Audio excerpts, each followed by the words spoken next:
Media one call സെന്ററിലേക്ക് എല്ലാ പ്രിയപ്പെട്ട പ്രേക്ഷകർക്കും സ്വാഗതം. കുടലിലെ നീർവീക്കം അഥവാ ഇൻഫ്ലമേറ്ററി ബവൽ ഡിസീസ് എന്ന വിഷയത്തെക്കുറിച്ചാണ് കോൾ സെന്റർ ഇന്ന് ചർച്ച ചെയ്യുന്നത്. ദഹനവ്യൂഹത്തിലുണ്ടാകുന്ന നീർവീക്കം, നീണ്ടു നിൽക്കുന്ന വ്രണങ്ങൾ അഥവാ അൾസറുകൾക്കാണ് IBD എന്ന് പറയുന്നത്. പ്രധാനമായും വൻകുടലിൻ്റെ ഉപരിഭാഗത്തായും അന്നനാളം മുതൽ മലദ്വാരം വരെ നീണ്ടുകിടക്കുന്ന 9 മീറ്ററിൽ എവിടെയും ബാധിക്കാവുന്ന ഒരു അസുഖമാണ് കുടലിലെ നീർവീക്കം എന്ന് പറയുന്നത്. ഇത് പല കാരണങ്ങൾ കൊണ്ടുണ്ടാകാം. കോൾ സെൻറ്റർ ഇതിനെക്കുറിച്ച് വിശദമായി തന്നെ ചർച്ച ചെയ്യുന്നുണ്ട്. ഇതിനായി കോഴിക്കോട് ഇക്ര ഹോസ്പിറ്റലിലെ gastroenterologist doctor Sabith Muhammad നമ്മോടൊപ്പം ചേരുന്നുണ്ട്. ഇതുമായി ബന്ധപ്പെട്ട പ്രേക്ഷകരുടെ സംശയങ്ങൾ താഴെ കാണുന്ന നമ്പറിൽ ഇപ്പോൾ തന്നെ വിളിച്ചു ചോദിക്കാം. പ്രേക്ഷകർ ഫോൺ വിളിക്കുമ്പോൾ ദയവായി TV-യിൽ ശ്രദ്ധ കേന്ദ്രീകരിക്കാതെ ഫോണിൽ തന്നെ ശ്രദ്ധിക്കണമെന്ന് അഭ്യർത്ഥിക്കുകയാണ്. ഡോക്ടർ കോൾ സെൻറ്ററിലേക്ക് സ്വാഗതം. തുടക്കത്തിൽ തന്നെ സൂചിപ്പിച്ചതുപോലെ എന്താണ് ഈ അസുഖം? ഈ പേരിൽ ഇൻഫ്ലമേറ്ററി ബൗൾ ഡിസീസ് എന്നാണ്. മലയാളത്തിൽ നമുക്കതിനെ നീർവീക്കം എന്നൊക്കെ പറയാം. അതായത് നമ്മുടെ ദഹനവ്യൂഹം ഇത് വാ മുതൽ മലദ്വാരം വരെ നീണ്ടു കിടക്കുന്ന ഒരു 9-10 മീറ്റർ നീളമുള്ള ഒരു ട്യൂബാണ്. ഈ ട്യൂബിലുണ്ടാകുന്ന നീണ്ടു നിൽക്കുന്ന ഇൻഫ്ലമേഷനാണ്, അതായത് നീർക്കെട്ട്. ആ നീർക്കെട്ട് രോഗിയിൽ പല പല ലക്ഷണങ്ങൾ ഉണ്ടാക്കുകയും പല പല ബുദ്ധിമുട്ടുകൾ ഉണ്ടാക്കുകയും ചെയ്യും. ഇത് നീണ്ടു നിൽക്കും, പെട്ടെന്ന് വന്നു പോകുന്ന ഒരു അസുഖമല്ല, നീണ്ടു നിൽക്കുന്ന അസുഖമാണ്. ഇത് പ്രധാനമായിട്ടും മുമ്പ് കാലങ്ങളിൽ പാശ്ചാത്യ നാടുകളിലായിരുന്നു ഇത് കണ്ടുവന്നിരുന്നത്.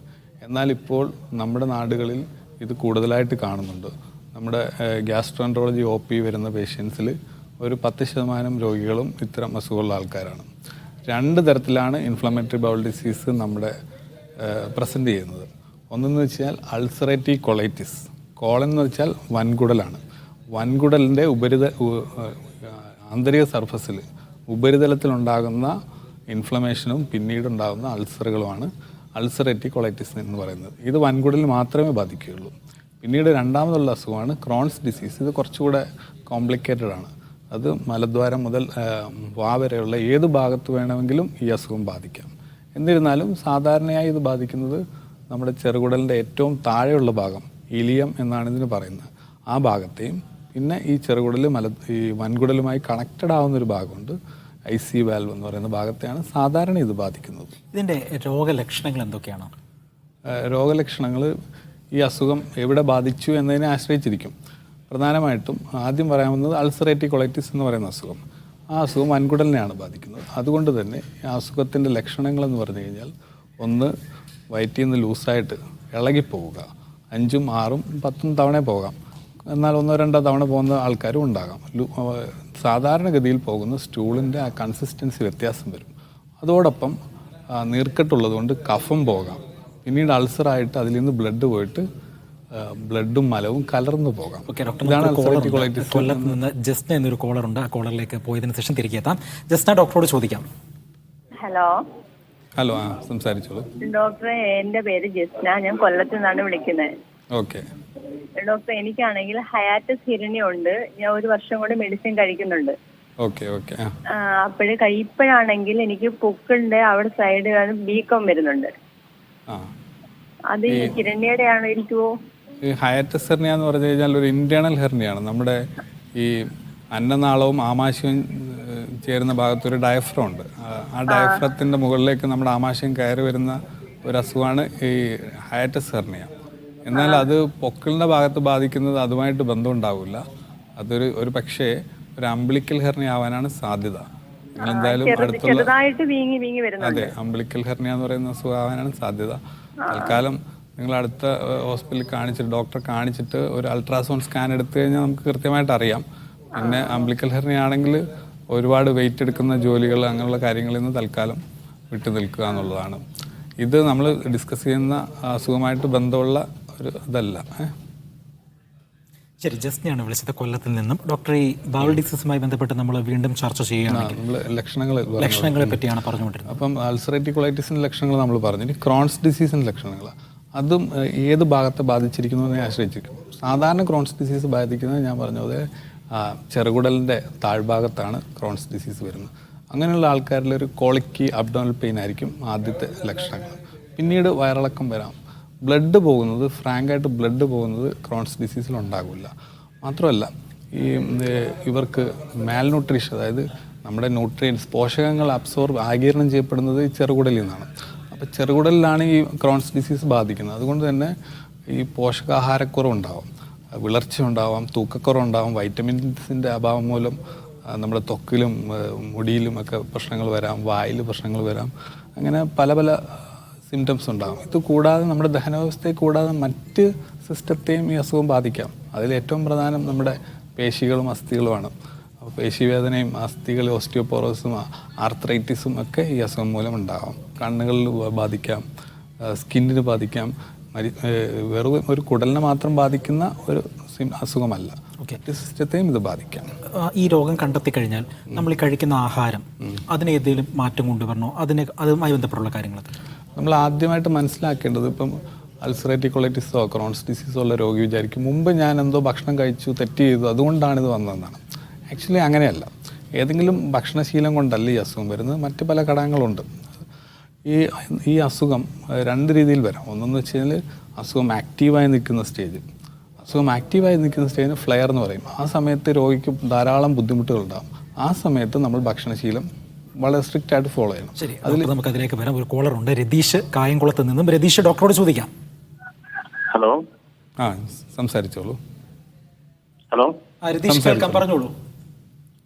ഡോക്ടറെ, എനിക്കും ഡോക്ടർ ഇപ്പൊ പറഞ്ഞ പോലുള്ള ഒരു തുടക്കമായിരുന്നു. ഇത് മലത്തിൽ കൂടെ ബ്ലഡ് വരികയും പിന്നെ അതിനുശേഷം ഈ കഫം പോലുള്ള ഈ വയറ്റിളക്കം വരുന്ന സമയത്ത് ഈ കഫം പോലെ വരികയും ചെയ്യും.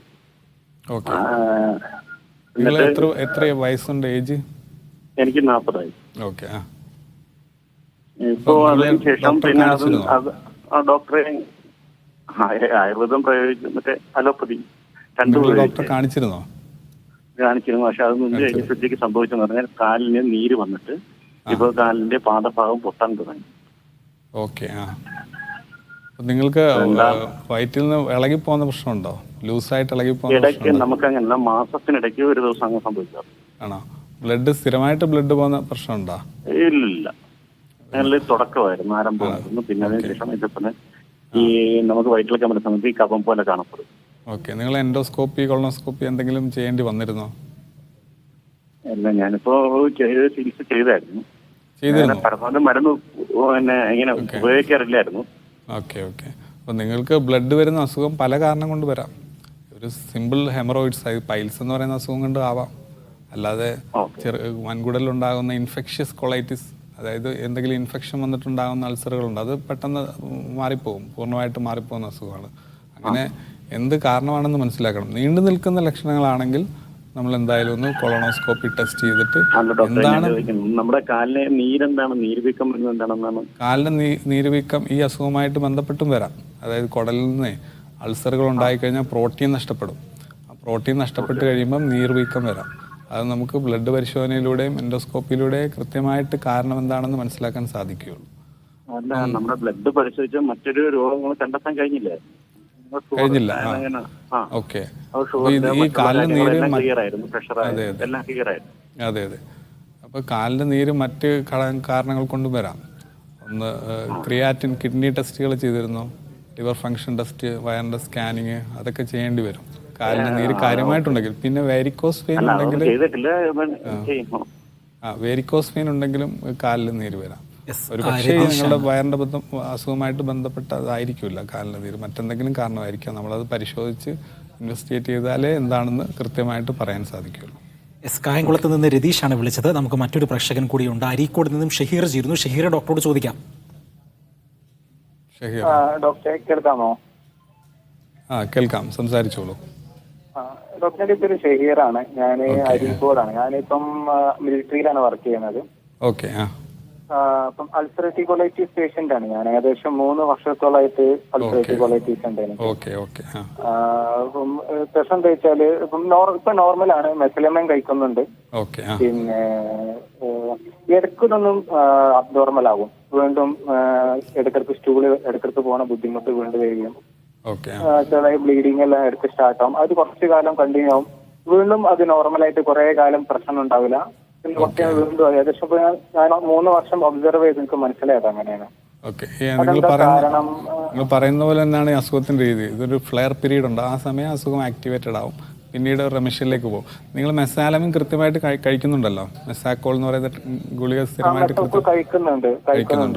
അത് കഴിക്കുന്ന ആൾക്കാർക്ക് അസുഖം പിന്നെയും ആക്റ്റീവായിട്ട് വരുന്നതിന് 2-3 കാരണങ്ങളുണ്ട്. ഒന്ന് സാധാരണ നമ്മൾക്കുണ്ടാകുന്ന ഇൻഫെക്ഷ്യസ് കൊളൈറ്റിസ്, എന്തെങ്കിലും ഇൻഫെക്ഷൻസ് വന്നുണ്ടാകുന്ന ബുദ്ധിമുട്ട്, അത് കാരണം ഈ അസുഖം ഒന്ന് ആക്റ്റീവ് ആകും. പിന്നെ 2, ചില ഭക്ഷണങ്ങൾ, നിങ്ങൾ ഭക്ഷണം നോട്ട് ചെയ്യണം. ചില ഭക്ഷണങ്ങൾ ഈ അസുഖം ട്രിഗർ ചെയ്യും. ആ ഭക്ഷണം നിങ്ങൾ ഒഴിവാക്കേണ്ടി വരും. സാധാരണയായിട്ട് ഇത് ട്രിഗർ ചെയ്യുന്ന ഭക്ഷണങ്ങൾ എന്ന് പറഞ്ഞു കഴിഞ്ഞാൽ സ്പൈസി ആയിട്ടുള്ള ഭക്ഷണങ്ങൾ, ഫാറ്റി, അതായത് ഫ്രൈഡ് ഐറ്റംസ് തുടങ്ങിയ സാധനങ്ങൾ, ബീഫ്, പൊറോട്ട അങ്ങനെയുള്ള ഭക്ഷണങ്ങളൊക്കെയാണ് സാധാരണഗതിയിൽ. എന്നാൽ ചില ആൾക്കാരിൽ ചില വെജിറ്റബിൾസും ഒക്കെ തന്നെ ഈ അസുഖം ആക്ടിവേറ്റഡ് ആക്കാറുണ്ട്. അപ്പോൾ അത് നിങ്ങൾ മനസ്സിലാക്കിയിട്ട് ആ ഭക്ഷണം ഒഴിവാക്കുന്നത് നല്ലതായിരിക്കും. പിന്നെ ഇത് വളരെ ഫ്രീക്വൻ്റ് ആയിട്ട് നിങ്ങൾക്ക് എപ്പിസോഡ്സ് വരികയാണെങ്കിൽ ഈ മെസാലമിൻ്റെ ഡോസ് ഇൻക്രീസ് ചെയ്യേണ്ടി വരും. എന്നാൽ ഒരു 1 in 2 months ഒക്കെ ഉള്ള വന്നിട്ട് പെട്ടെന്ന് പോകുന്നതാണെങ്കിൽ നിങ്ങൾക്ക് ഇതേ ഡോസിൽ തന്നെ കണ്ടിന്യൂ ചെയ്യാം.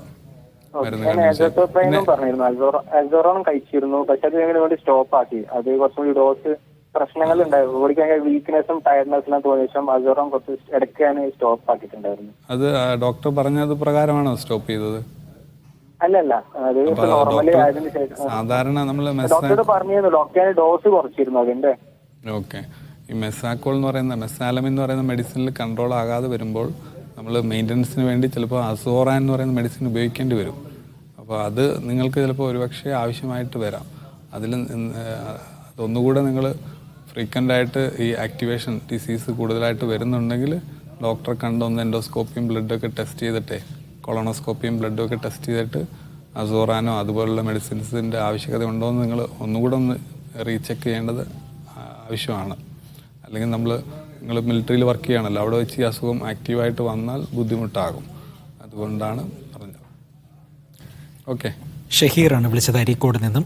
ഡോക്ടർ, മറ്റൊരു സംശയം, അതായത് ഈ രോഗം കണ്ടെത്തി കഴിഞ്ഞാൽ ജീവിതകാലം മുഴുവനും മരുന്ന് കഴിക്കേണ്ടി വരുമോ എന്നുള്ളതാണ് ഒന്നാമത്തെ ചോദ്യം. രണ്ടാമത്തത്, ഈ രോഗം വന്നു കഴിഞ്ഞാൽ പ്രത്യേകിച്ച് മലയാളികളെ സംബന്ധിച്ചിടത്തോളം ഭയങ്കര ടെൻഷനായിരിക്കും, ആകുലതയായിരിക്കും. മാനസികമായി എന്തെല്ലാം തയ്യാറെടുപ്പുകളാണ് നടത്തുന്നത്? ഓക്കെ.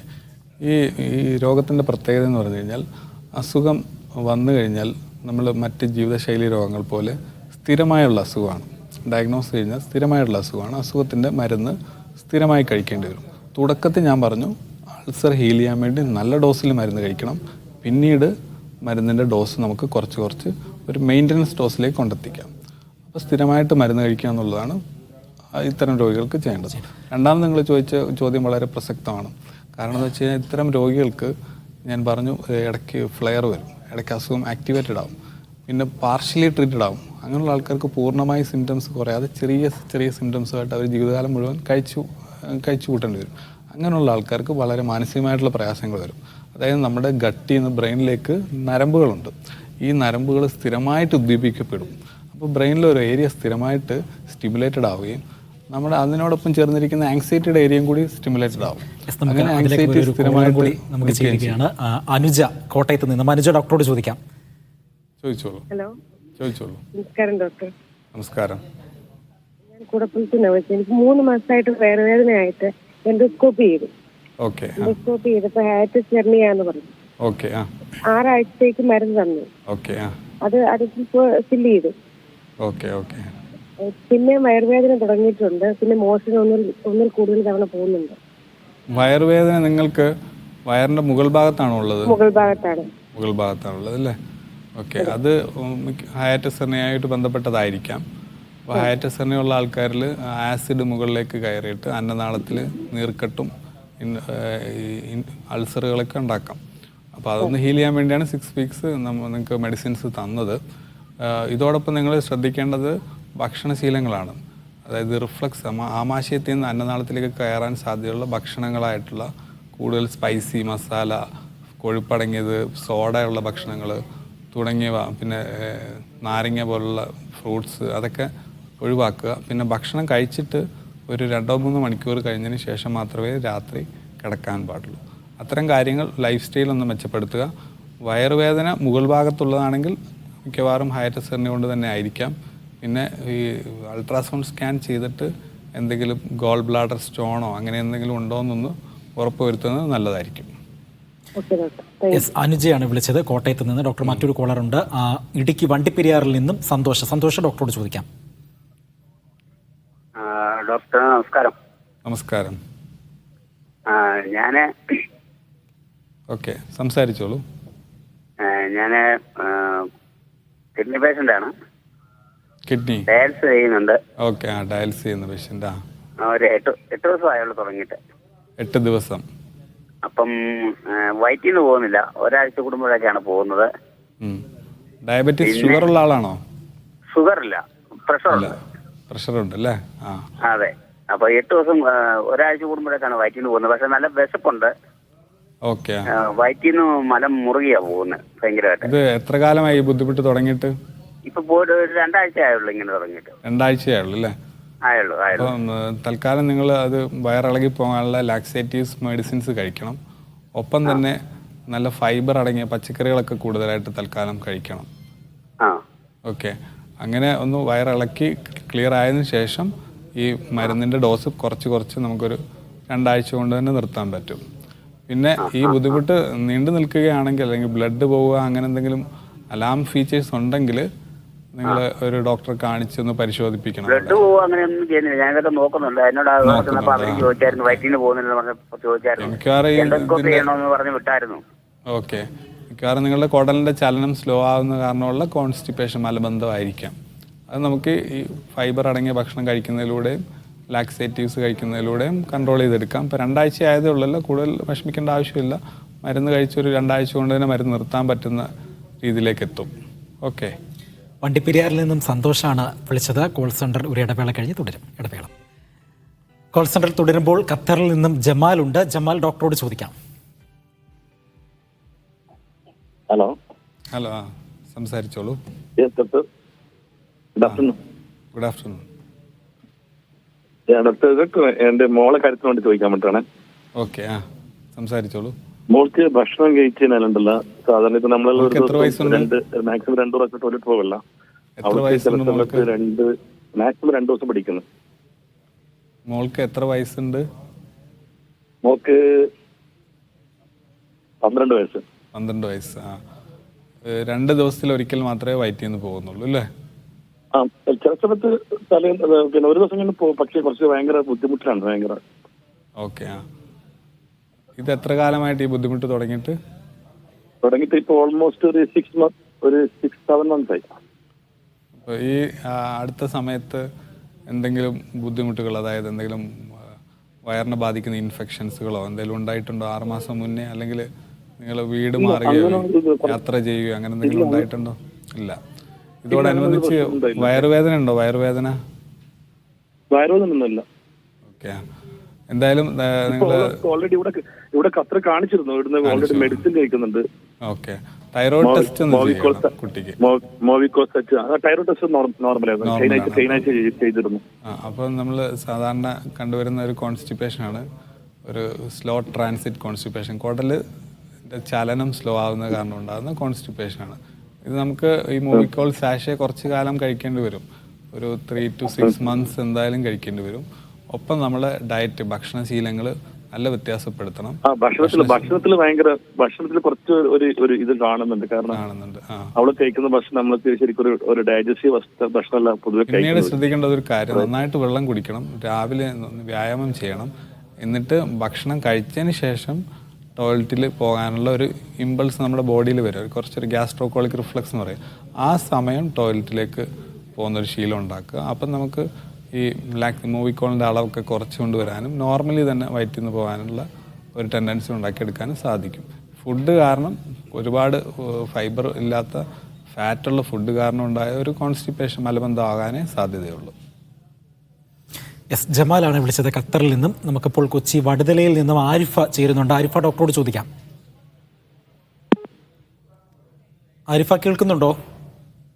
യെസ്, ആരിഫയുടെ ഫോൺ കട്ടായിരിക്കുകയാണ്. ഡോക്ടർ, ഇതെങ്ങനെയാണ് ഈ രോഗം കണ്ടുപിടിക്കുന്നത്? 1, 2 ഇതിൻ്റെ ചികിത്സാ രീതികൾ, എക്സ്പെൻസ്. അതിനു മുന്നേ നമുക്ക് രോഗത്തിൻ്റെ കാരണം, എന്തുകൊണ്ട് ഈ രോഗം വരുന്നു എന്നുള്ളതാണ്.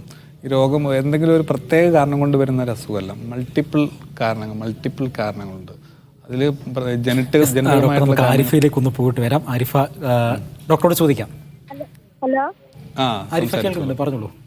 ഹലോ ഡോക്ടർ, എനിക്ക് ഭക്ഷണം കഴിക്കുമ്പോഴേ ആ ഇങ്ങനെ ഇറങ്ങി വരും ഭയങ്കര നീറ്റിയും പുകച്ചിലുമാണ് കുടലില്. പിന്നെ വയറ്റിൽ നിന്ന് പോവാനും ഭയങ്കര ബുദ്ധിമുട്ടാണ്. ബുദ്ധിമുട്ടുണ്ടല്ലേ?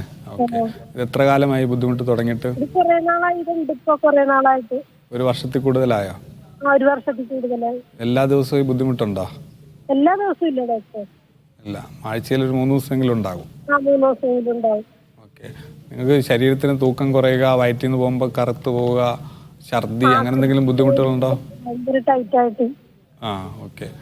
നിങ്ങൾക്ക് ആമാശയത്തിൽ നീരുണ്ടാവുന്ന ഒരു ഡിസ്പെപ്സിയ എന്ന് പറയുന്ന അസുഖമായിരിക്കാം. ചിലപ്പോൾ ആമാശയത്തിൽ ചെറിയ അൾസറുകളൊക്കെ ഉണ്ടാകാനും സാധ്യതയുണ്ട്. നിങ്ങൾ അടുത്തുള്ള ഒരു ഡോക്ടറെ കാണിച്ചിട്ട് ട്രീറ്റ്മെൻറ്റ് എടുക്കുന്നതായിരിക്കും നല്ലത്. ഭക്ഷണത്തിൽ എന്തായാലും നിങ്ങൾ ശ്രദ്ധിക്കണം. ഒരുപാട് ഈ മസാല കൂടിയ ഭക്ഷണങ്ങളൊക്കെ കുറയ്ക്കേണ്ടെന്ന് അത്യാവശ്യമുണ്ട്. വയറ്റിൽ നിന്ന് പോകാത്തതും ഈ വയറ്റിൻ്റെ എരിച്ചിലും തമ്മിൽ ഒരുപക്ഷെ ബന്ധമുണ്ടാകാം, ബന്ധമില്ലാതെയും വരാം. നിങ്ങൾ തൈറോയ്ഡ് ഫംഗ്ഷൻ ടെസ്റ്റൊക്കെ ചെയ്തതാണോ? ഇല്ല ചെയ്തിട്ടില്ല. അപ്പം ഷുഗറും തൈറോയ്ഡ് ടെസ്റ്റുകളൊക്കെ ഒന്ന് ചെയ്യണം, പ്രത്യേകിച്ചും മലബന്ധമുള്ള സമയത്ത്. എസ് ആരിഫയാണ് വിളിച്ചത് വടുതലയിൽ നിന്നും. ഡോക്ടർ, നേരത്തെ നമ്മൾ സംസാരിച്ചുകൊണ്ടിരുന്ന വിഷയത്തിലേക്ക് തിരികെ എത്താം. ഈ എസ്പെൻസ് എങ്ങനെ കണ്ടുപിടിക്കാം? ഓക്കെ.